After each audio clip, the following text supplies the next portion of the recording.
A7C2 e A7CR.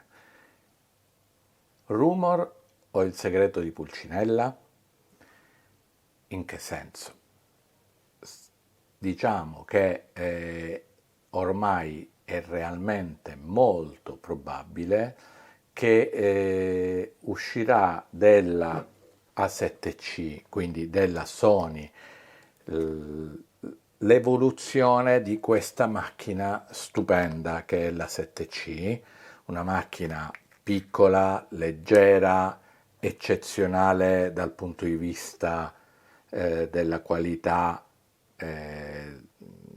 sia fotografica e in realtà anche video, perché nonostante la mancanza di 10 bit in log ibrido veramente tira fuori file molto molto interessanti.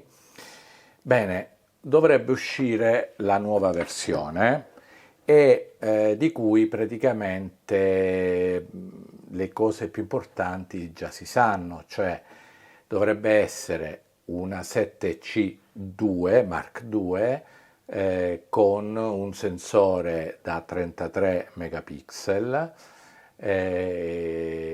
con diciamo orientata verso soprattutto lo scatto ibrido, quindi come era questa sia per chi ama la fotografia che per chi ama la, eh, il video. Quindi immagino che sarà introdotto finalmente il 10 bit, quindi la possibilità di utilizzare realmente l'S-Log 3, eccetera.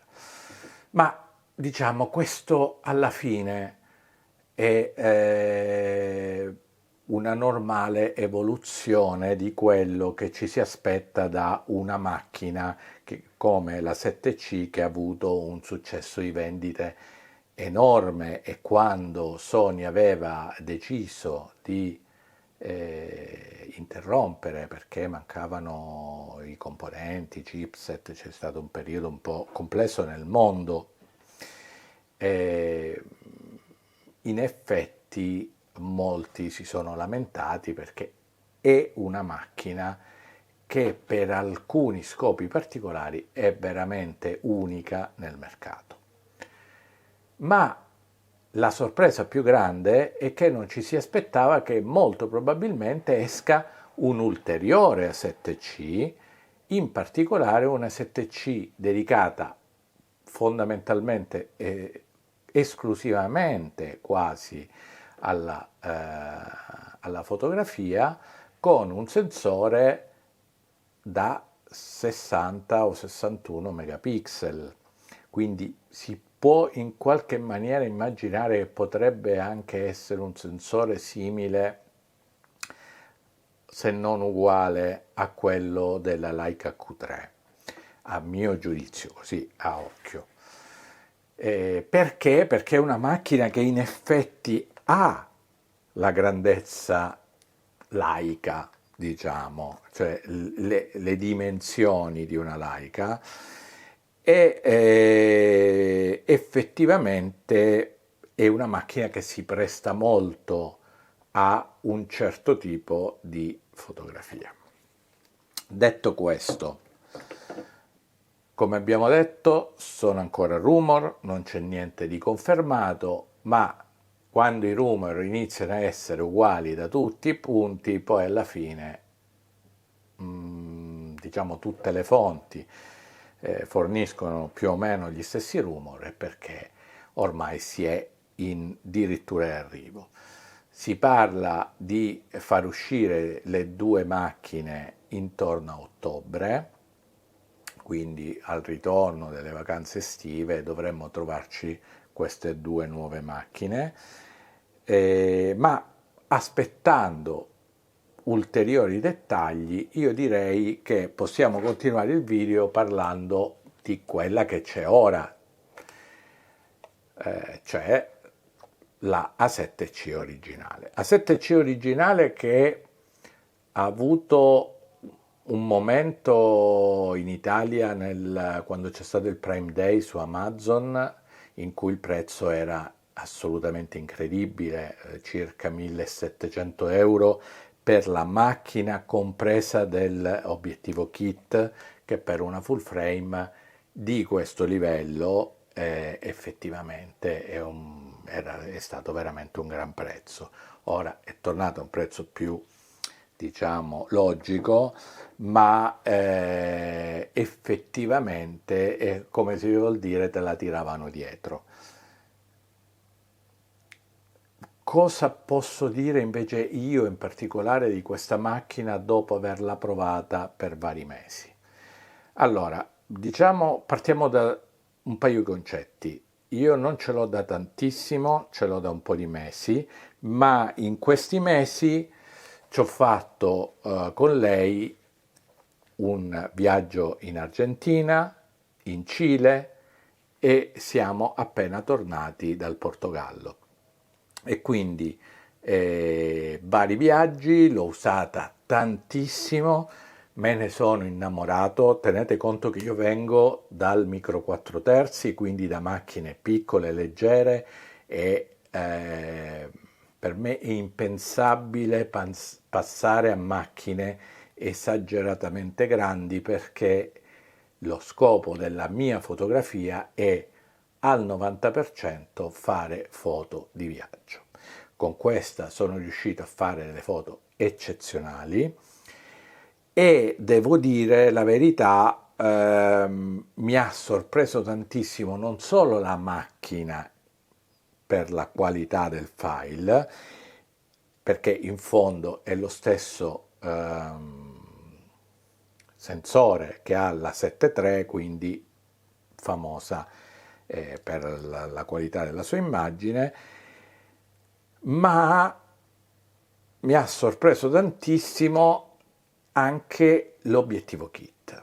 Perché? Perché non mi sarei aspettato di ottenere una tale quantità di dettagli, che probabilmente anche dipenda naturalmente dal sensore, da un obiettivo, diciamo, che sulla carta molto scarso, un 456 che da 28 passa fino a 60. Però è vero che poi quando ci si scatta e si va a vedere i file si rimane realmente impressionati per la qualità, come si dice, corner to corner, per il fatto che tanto tutta questa necessità di sfocato, soprattutto nella fotografia di viaggio, non serve quasi a niente in pratica, anzi al contrario è molto più utile avere degli obiettivi che chiudano il più possibile prima di andare, diciamo, di perdere qualità chiudendo troppo. Allora, perché? Perché normalmente la foto di viaggio è fatta di soprattutto panorami urbani, panorami nelle foreste, nei boschi, eccetera, per cui la profondità di campo più, diciamo, è grande, migliore è il tipo di foto che generalmente viene richiesta per questo genere di... Quindi, come la uso io normalmente? Io la uso con un paio di accessori fondamentali. Il primo è questo piccolo iCap, fondamentale per me perché questo è molto piccolo, di giorno per quanto il visore si vede abbastanza bene, ci sono momenti in cui il sole è veramente molto forte e io ho bisogno di riuscire a inquadrare meglio attraverso l'oculare. Questo mi aiuta a proteggere l'occhio dai raggi solari. In più l'altra cosa è che tutte le mie lenti io le ho portate a 58 mm, perché questo è un 40,5, però come vedete il 58 sta perfettamente, se io lo chiudo, come se fosse nativo di questa lente, anche se in realtà è molto più piccolo, e poi viaggio sempre con questo filtro ND inserito. Perché? Perché normalmente quando si viaggia e si gira molto spesso si è in orari impossibili con molto sole, oppure zone veramente dove la luce è molto forte, per esempio quando eravamo nel deserto di Atacama, ma in generale. E quindi praticamente io che faccio? Se faccio le foto lo tengo al minimo, che è 1,5 stop in meno. Se dovessi fare dei video dove devo tenere la macchina a un cinquantesimo, e allora semplicemente giro questo il filtro ND per ottenere una maggiore densità del filtro, quindi poter abbassare i tempi di esposizione. Questo è super mega comodo e veramente lo consiglio a tutti. Poi se in un certo momento entrate in chiesa dove non c'è luce, prendetelo, staccate un attimo, fate le foto e ciao. Ora, quando viaggio, normalmente mi sono reso conto di aver bisogno praticamente solo di questo obiettivo. Riesco a fare quasi tutto, anche se il 28 per me è un po' lungo. Fosse stato un 24-60 sarebbe stato perfetto. Cioè, intendo 24 piccolo così, questo è 28, per questo normalmente per situazioni particolari in cui ho veramente bisogno di un po' più di grandangolo porto questo Samyang 24 mm 2.8 che pesa 90 grammi, lo butti là dentro. Invece capita, non molto spesso, però mi capita di fare ritratti. Anche in viaggio, per esempio, quando sono andato in Argentina, sapevo che dovevo fare, avrei dovuto fare degli scatti pre-Maman e allora ho due obiettivi che normalmente in viaggio non mi porto, ma che uso solo per fare street, normalmente con questo, e con questo faccio i ritratti. Si tratta di altri due Samyang, il 75 1.8 e il 45 1.8. Ottimi obiettivi. Notate una cosa, il 45 1.8 è già 58 di per sé e il 24, scusate, il 45 e il 24 li ho portati tutti e due attraverso sempre degli anelli adattatori i famosi step down a 58. Quindi io ho tutti gli stessi filtri, non ho filtri differenti. Cosa vorrei di più? Diciamo che appunto l'idea di portarmi un solo obiettivo in tutto un viaggio sarebbe, perché anche il concetto in mezzo, soprattutto se sei in mezzo al deserto dove c'è molta polvere, cambiare l'obiettivo è sempre qualcosa di complicato perché hai sempre paura che entri polvere, eccetera. E allora sto ragionando sulla possibilità di prendere il Sony 2070, che veramente dal punto di vista della foto di viaggio sarebbe assolutamente perfetto per quello di cui ho bisogno io.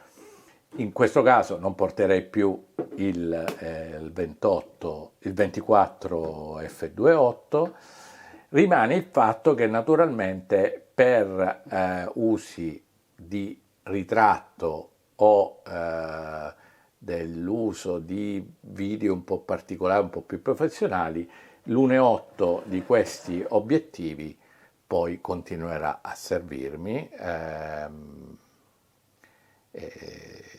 Penso che questo sia tutto. Ora io il video lo taglio qua perché qua fa un caldo enorme e non posso accendere il ventilatore perché se no si sentirebbe troppo nel video. Vi lascio e sarà presto disponibile anche un altro video con un po' di immagini, un po' di paesaggi stupendi, urbani, eccetera, di Porto. Cercatelo tra qualche giorno perché sicuramente lo sto armando e uscirà presto. L'ultima cosa da dire è che vorrei veramente che si capisse bene che questa macchina, anche per i video, se lo sapete lavorare, soprattutto se sapete lavorare l'H-Log e tenendo conto che avendo i dati giroscopici praticamente non avete bisogno di portarvi nessun gimbal, che è la rottura di scatole più grande che possa esistere portarsi un gimbal, non solo per il peso, l'ingombro, ma anche perché appena cambiate ogni volta obiettivo, eccetera, è un casino. È vero che con Catalyst Bros avete bisogno di molto tempo poi in post produzione per stabilizzare i video, ma i video, se avete una mano mediamente decente, vengono forse meglio in alcuni casi che quando tenete la macchina sul gimbal. Grazie a tutti.